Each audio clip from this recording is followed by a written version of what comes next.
Olá, amigos do Jornal Vale, está chegando o fim de semana aí com bastante esporte, bastante atração. Talvez o principal destaque seja o amistoso da seleção brasileira contra a Croácia no domingo às 11 horas da manhã em Liverpool. Será o penúltimo teste da equipe de Tite antes da estreia na Copa do Mundo. Faltam 15 dias aí para o começo da Copa. Brasil e Croácia, com o Neymar voltando à equipe, vai ficar no banco de reservas, mas vai ser aí um teste interessante para ver como está o nível do time, até para ver como o Neymar vai voltar aí, em que ritmo ele vai estar para a Copa do Mundo. Guilherme, o que a gente pode esperar desse jogo de domingo aí, Brasil e Croácia?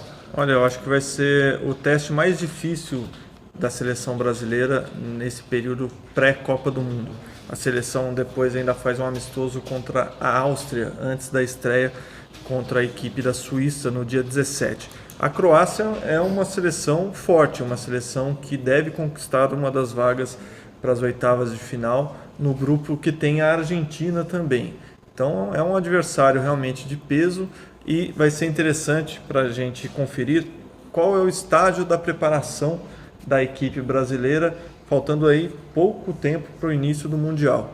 Vale lembrar que o Brasil teve baixas, né? Perdeu o Daniel Alves, tem aí o Renato Augusto, que não está nas suas condições ideais, deve ser poupado, não deve estar no time titular nessa partida de domingo. E tem também a questão do Neymar, né? O Neymar não está escalado entre os 11 que iniciam a partida e vale por 2 pontos. A gente vê como o Brasil vai se comportar sem o Neymar e também quando o Neymar deve entrar no decorrer da partida, qual é o estágio da evolução física do Neymar, que sofreu esse problema no pé e ficou aí mais de 3 meses sem jogar. Acho que vai ser um teste importante para o Tite definir a equipe. Acho que vai ser um jogo legal de acompanhar domingo, Lucas. Sim, é um jogo que é um preparatório mesmo para o Brasil na Copa do Mundo, né? Não é uma seleção fácil de se enfrentar, né? Uma seleção, mas também não é aquela seleção tão difícil de se jogar. Eu acho que é um jogo pro time formado pelo Tite, pelo técnico Tite, mostrar que está entrosado mesmo, mostrar para os torcedores que está preparado para jogar a Copa do Mundo. Então eu acho que é um jogo bom, acho que o Brasil tem tudo para ganhar, o favoritismo, lógico, é brasileiro, mas eu acho que o mais importante ali vai ser ver como que o time do Tite está jogando, como que está entrosado, ainda sem o Neymar, né? O Neymar vai começar no banco, mas mesmo assim para o torcedor ter uma noção de como o time deve ir preparado para a Copa do Mundo. Bom, além da seleção brasileira na Copa do Mundo, temos paralelo a isso a rodada do Campeonato Brasileiro, que será quente nesse final de semana. Teremos jogos interessantes envolvendo os paulistas. No sábado, o clássico Palmeiras e São Paulo. No domingo, o clássico das multidões do Flamengo e Corinthians e o jogo entre o Santos e Vitória. Eu diria que entre os 4 grandes do estado de São Paulo, apenas o tricolor Morumbi não tem um técnico ameaçado, né? Os outros 3 times estão com técnicos altamente contestados. O Palmeiras, se não ganhar do São Paulo, se perder principalmente com o São Paulo, não sei se o Roger Machado vai aguentar, vai resistir. O Santos também, se perder para o Vitória em casa domingo, o Jair Ventura, que já vem sendo pressionado, não deve resistir também à pressão. E o Corinthians, que vai visitar o Flamengo, tem um técnico, Osmar Loss, ainda já efetivado no lugar do Carille, mas que perdeu 2 jogos e na quinta-feira sofreu para ganhar do América de 1-0 em casa, jogando um futebol assim pouco vistoso, também ainda não convenceu. Então, os 4 grandes de São Paulo, apenas o São Paulo, o técnico Diego Aguirre, né, não tem pressão, não tem um técnico que está à beira de demissão. Os outros 3 times têm técnicos contestados. E você tem essa visão também, Guilherme, esses 3? Eu acredito que o meu destaque na rodada é o clássico entre Palmeiras e São Paulo, porque é um clássico decisivo para as 2 equipes. O São Paulo, nas últimas rodadas, ele conseguiu, depois que ele venceu o Santos, ele conseguiu realmente encorpar os jogadores da frente, Nenê, Diego Souza, o Everton, eles se entrosaram. O São Paulo é um outro time hoje, um time que chegou até a dormir na liderança do Campeonato Brasileiro. E eu acho que uma partida dessa, como, por exemplo, vencer o Palmeiras pela primeira vez, quebrando o tabu da Arena Palmeirense, o São Paulo nunca venceu na Allianz Arena, seria realmente uma chancela de que é uma equipe para brigar pelo título brasileiro. Já pelo lado alviverde, é um jogo decisivo. O Palmeiras vem de 2 derrotas, uma delas em casa para o Sport, um jogo que realmente frustrou muito a torcida palmeirense. E o Palmeiras tem 11 pontos em 8 rodadas. Para você ter uma ideia, é um dos times com maior investimento. Todo mundo coloca o Palmeiras entre os melhores elencos do país, se não for o melhor, na minha opinião, é o elenco mais recheado de opções. E o time tem a mesma pontuação do Vasco, que é um time que está sem dinheiro para investir, um time que de uma rodada sim, outra não, toma uma goleada de 3-0, 4-0. Então, assim, realmente, pelo investimento que foi feito pelo Palmeiras, o que foi entregue até agora no Brasileiro é muito pouco. O Palmeiras deveria estar brigando pelas primeiras colocações. Acredito que se o Palmeiras perder o Clássico, o Roger não suporta a pressão e deve ser demitido. Só fazendo um parênteses, é interessante a situação dos técnicos, né? O Roger, ele está na Berlinda, no Brasileiro, e fez a melhor campanha na primeira fase da Copa Libertadores. Mas eu acho que, perdendo o Clássico, ele não suporta a pressão. Sim, eu vou de acordo com o Guilherme, né?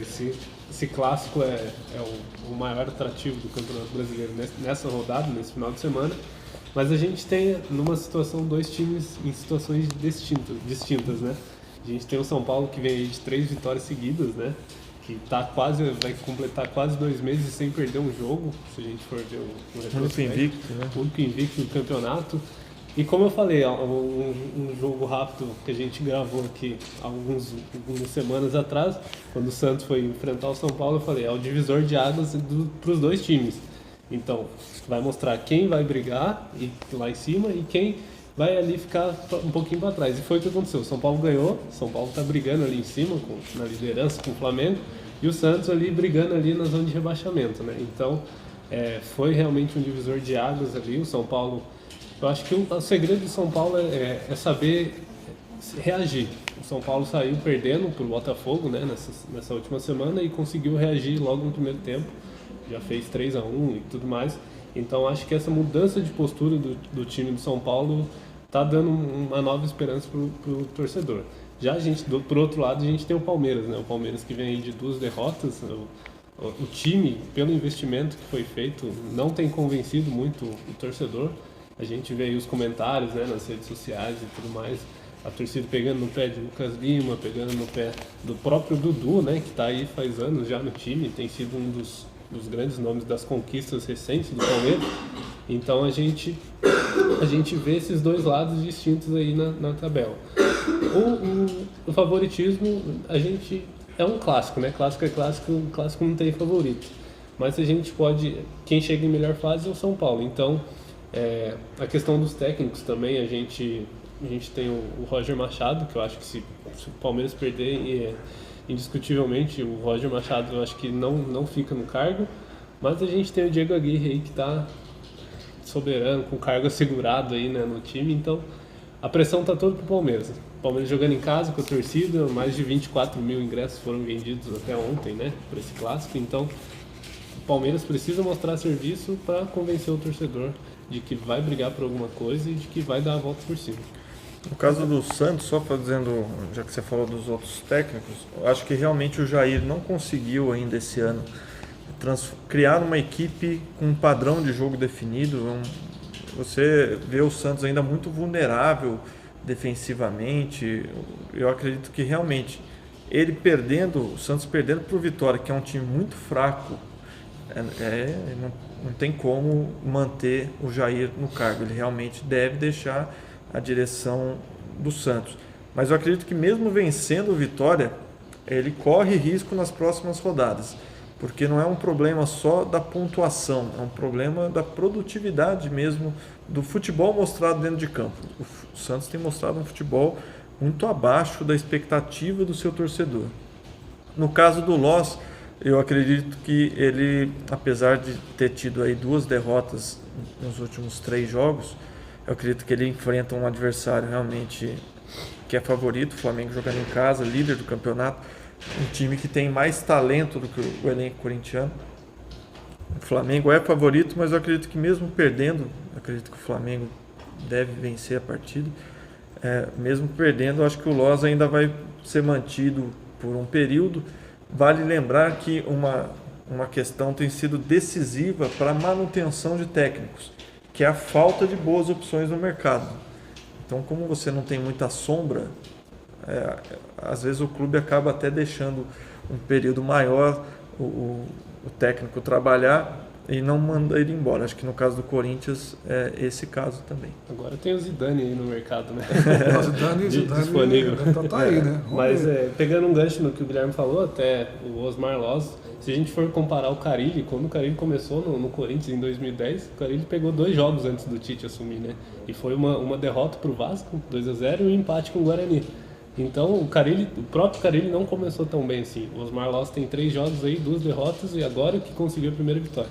Então acho que é muito cedo para a torcida cobrar alguma coisa do técnico. Acho que tem que dar um pouquinho mais de tempo para ele mostrar serviço, e eu acho que a tendência é que ele continue no comando do Corinthians. Certo. Bom, e além do Brasileirão, vale ressaltar também importante que nesse fim de semana agora começa os playoffs, semifinais da Liga Ouro, onde o São José enfrenta o Londrina, com o primeiro jogo nessa sexta. Domingo tem o jogo 6 horas e na outra semana tem o terceiro jogo lá em Londrina, uma série melhor de 5 partidas, onde o São José poderá fazer até 3 jogos em casa, porque tem melhor campanha que o adversário. E provavelmente, se passar pelo Londrina, irá para uma final, provavelmente contra o Corinthians, que já abriu 2-0 contra o Macaé na outra série. É um campeonato de acesso ao NBB, o São José voltando a disputar jogos decisivos. Com certeza o Caldeirão do Lindoso de Moura vai ficar lotado para os jogos de sexta e de domingo. Então é uma grande atração o São José, forte aí na briga pelo acesso ao NBB e voltar aí aos bons tempos. Também nesse sábado, vale ressaltar também que tem o clássico do futebol feminino, Taubaté e São José no Joaquinzão, às 3 da tarde, pelo Campeonato Paulista. E os dois times fazem boas campanhas. O São José está em terceiro lugar e o Taubaté é o quarto do grupo. O Taubaté tem um jogo a menos. Então é um clássico interessante aí, um jogo bacana de acompanhar, com a entrada gratuita. Para quem gosta de futebol, acho que vale a pena dar um pulinho de Joaquinzão nesse fim de semana para acompanhar o clássico. É isso aí, pessoal. Um grande abraço a todos e até a próxima semana.